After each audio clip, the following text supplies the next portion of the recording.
আসসালামু আলাইকুম। কেমন আছেন আপনারা সবাই? আশা করি যে যেখান থেকে দেখছেন সবাই ভালো আছেন, সুস্থ আছেন। আমরাও আল্লাহর অশেষ রহমতে অনেক ভালো আছি। তো আজকে ঘুম থেকে উঠেছি অনেক দেরি করে, কারণ অর্ডারি কাজগুলা করতে, করতে সারাদিন একটুও রেস্ট নিতে পারি না। আর রাত্রে ঘুমালে সকালে আর উঠতেই ইচ্ছা করে না। তো সকালে উঠে চা নাস্তা করা শেষ। আবার এই যে কাজ নিয়ে বসলাম। কাজগুলা যত তাড়াতাড়ি রেডি করে দিতে পারবো ততই ভালো। অলরেডি 30 পিস হয়ে গেছে, আর 10 পিস বাকি আছে। 10 পিস দিয়ে আসতে পারলেই একটা প্যারা নামবে ঘাড়ের থেকে। প্যারার মধ্যে আছি। তো কাজগুলা করতে কিন্তু ভালোই লাগে। রঙের কাজ বসে না থেকে ঘরের মধ্যে কিছু করা, সেটাই তো বেটার, তাই না? আমি তো এটাই মনে করি। আমি সবসময় কাজের মধ্যে থাকতেই পছন্দ করি, কারণ কাজ না থাকলে তখন উল্টাপাল্টা চিন্তা আসে মাথার মধ্যে। আর সংসারে অনেক ঝগড়াঝাটি, অশান্তি, ঝামেলা হয়।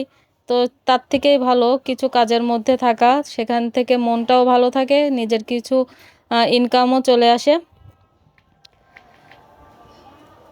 তো সেম ফ্লাওয়ার ভাস করছি 20 পিস, আর অন্য আরেকটা সেটা করেছি 20 পিস। তো এই টোটাল 40 পিসের অর্ডার ছিল। আর আমার কিন্তু একটা বিজনেস পেজও আছে। রুম ডেকোরেশনের জন্য কোনো জিনিস যদি প্রয়োজন হয় অবশ্যই আপনারা নক দিবেন। রং বেরং আমার হচ্ছে পেজের নাম।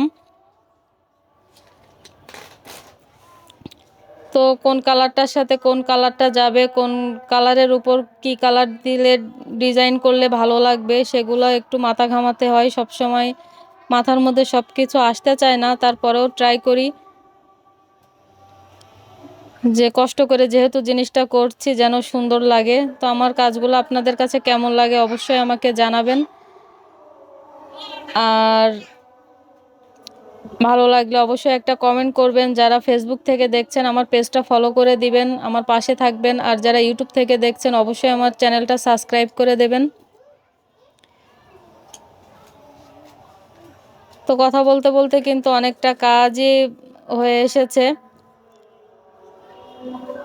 তো আমি একটু করে কাজ করি, আবার উঠে সংসারের কাজগুলা শেষ করি, তারপরে আবার এসে রঙের কাজ করি। এভাবে আমি সংসার আর এই বাড়তি কাজ সবগুলাকে সামলাই, কারণ একাধারে বসে কাজ করতে পারি না, মাজায় ব্যথা হয়। এই জন্য আমি একটু করে রঙের কাজ করে আবার একটু সংসারের কাজ করি, আবার একটু রঙের কাজ করি, এভাবেই কাজগুলো শেষ করি।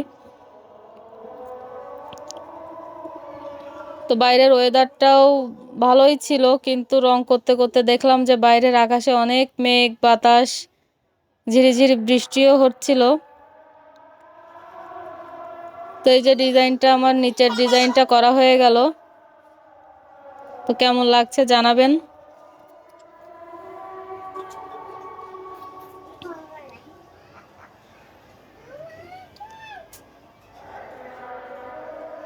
তো এই যে যে ডিজাইনগুলো করা হয়ে গেছে এগুলার কাজ কমপ্লিট হয়ে গেছে। রং করার পরে এমন দেখাচ্ছিল। তো এটাই একটা স্যাম্পল করে দিয়েছিলাম, তো সেটা দেখেই 20 পিসের অর্ডার আসছে। তো এই যে 3টা হয়ে গেছে। তো সেই 3টা আপনাদের সাথে একটু শেয়ার করলাম। আর এই যে দেখেন বাইরের ওয়েদার, আকাশে মেঘ, বাতাস আর ঝিরিঝিরি বৃষ্টিও হচ্ছিল।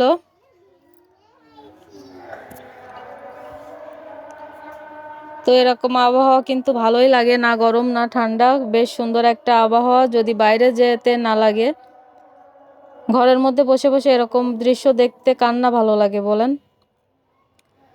তো এই যে এখানে আমার রংগুলা খুব এলোমেলো হয়ে পড়েছিল, তো ভাবলাম এই জায়গাটা একটু ডেকোরেশন করা প্রয়োজন। তো আপনাদেরকে অনেক দিন আগের ভিডিওতে দেখিয়েছিলাম আমি একটা ছোট্ট জুতার র্যাক কিনেছিলাম। তো ভাবতেছি সেটাতে আমি আমার এই যে রংগুলা সব অর্গানাইজ করে রাখবো। তো জায়গাটা আমি একটু পরিষ্কার করে নিচ্ছি। আর যেহেতু এখানে বসে টুকটাক রং করি, নিচে ফ্লোরে অনেক রং পড়ে আছে। তো প্রথমে ঝাড়ু দিয়ে নিলাম, তারপরে জিনিসটা মানে জায়গাটা অনেক সুন্দর করে মুছে নেব। একটু ডলা দিলে রংগুলা উঠে যাবে।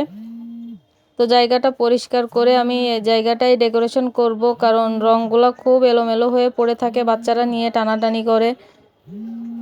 তো অর্গানাইজ করে রাখলে আমারও জিনিসটা রাখতেও ভালো লাগবে দেখতে, আর আমার রং খুঁজে পেতেও সুবিধা হবে। তো আমি জায়গাটা সুন্দর করে মুছে নিচ্ছি।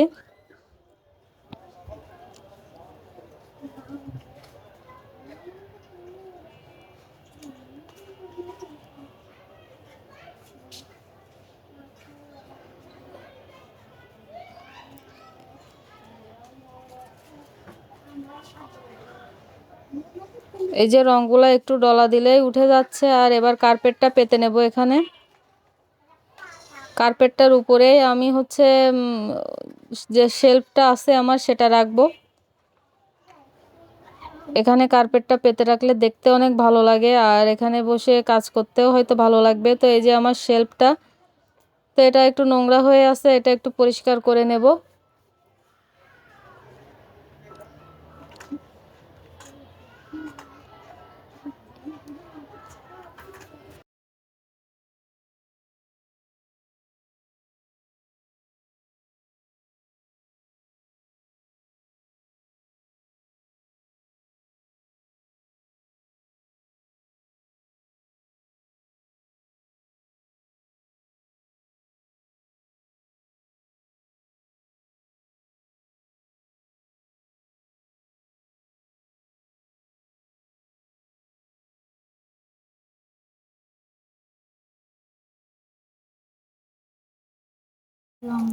তো এটার পরিষ্কার করা শেষ। আমি এটা টান দিয়েই নিয়ে যাব ঘরের মধ্যে।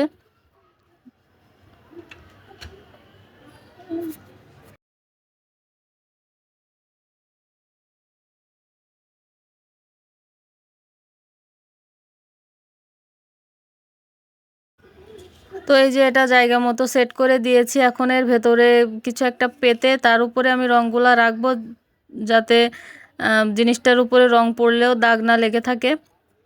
তো এই যে টিভির ডিসপ্লের এই যে কাগজগুলো ছিল, তো এটাই আমি বিছিয়ে দিলাম, আর রঙগুলো এবার সাজিয়ে রাখছি। একটু একটু করে আনতে আনতে অনেকগুলো রং হয়ে গেছে, পুরা শেলফটাই আমার ভরে যাবে। দেখতে থাকুন। তো এই যে আমার শেলফটার ফাইনাল লুক গুছিয়ে নিলাম, আর ফ্লাওয়ার ভাসগুলো এই যে উপরে রেখে দিলাম। তো সব জিনিসগুলাই এখন এক জায়গায় আছে, হাত বাড়ালেই পাবো। আর ডালাটা খালি হয়ে গেল। আগে ডালার ভিতরেই আমি হচ্ছে রঙগুলো সব গুছিয়ে রাখতাম।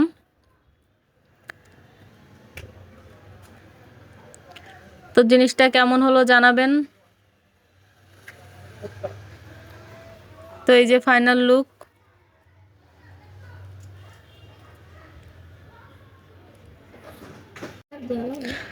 তো গোছ গাছ করা শেষ, এখন চলে আসলাম একটু রান্না করার জন্যে। তো আজকে মাটির পাতিলে ভেবেছিলাম রান্না করব, কিন্তু সেটা আর হলো না, কারণ চুলাতে গ্যাস অনেক কম ছিল, আর মাটির পাতিল গরম হতে অনেক টাইম লাগছিল আর হচ্ছিল না। এই জন্যে ওটা নামিয়ে রেখে আবার পরে আমি কড়াইতে রান্না করেছি। ভেবেছিলাম এটাতেই রান্না করব। তো তেলটা অনেকক্ষণ ধরেই রেখেছি, কিন্তু এই যে আলু দিয়ে দেখলাম যে খুব একটা ভালো গরম হয়নি। তো বুঝলাম যে অল্প গ্যাসে রান্না করা যাবে না। তো আমি আবার পরে এটা পাল্টিয়ে অন্য পাত্রে রান্না করে নিলাম। তো মুরগির মাংস তো আমরা সবাই রান্না করতে জানি, এটা দেখানোর মতো কিছু নেই। আজকে যেহেতু বৃহস্পতিবার, তো আমি বৃহস্পতিবারে রাত্রে রান্না করি মুরগির মাংস কিংবা গরুর মাংস, ডাল, আলু ভর্তা। এটাই আমাদের একদম মানে লেখা যে এটাই আমাদের বৃহস্পতিবারের খাবার। এর ওপাশে আমাদের খুব একটা অন্য কোনো মেনু হয় না, এটাই হয়। তো মুরগির মাংসটা চাপানোর জন্য আমি একটু জিরা দিয়ে দিলাম, কারণ জিরা বাটা ছিল না, এই জন্য আস্ত জিরাই দিয়ে দিলাম। আর গোটা মশলাগুলো দিয়ে তারপরে পেঁয়াজ দেব।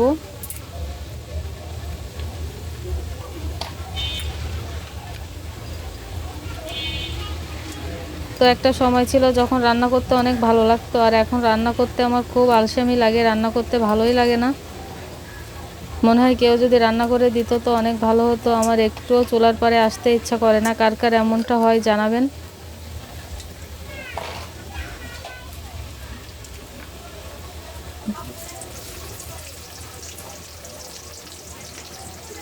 তো চুলাতে আজকে এত কম পরিমাণে গ্যাস ছিল যে বলার কথা না। এই টাইমে গ্যাস থাকে, কিন্তু আজকে একদম গ্যাস কম ছিল।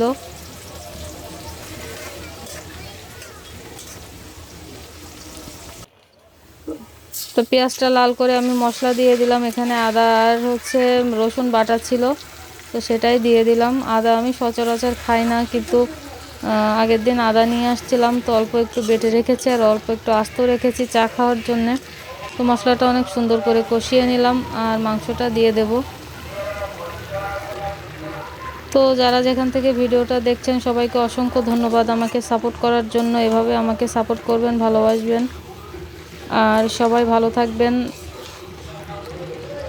সবাই সবার জন্য দোয়া করবেন। তো আজকের ভিডিওটা এই পর্যন্ত। দেখা হবে অন্য কোনো নতুন ভিডিওতে। আল্লাহ হাফেজ।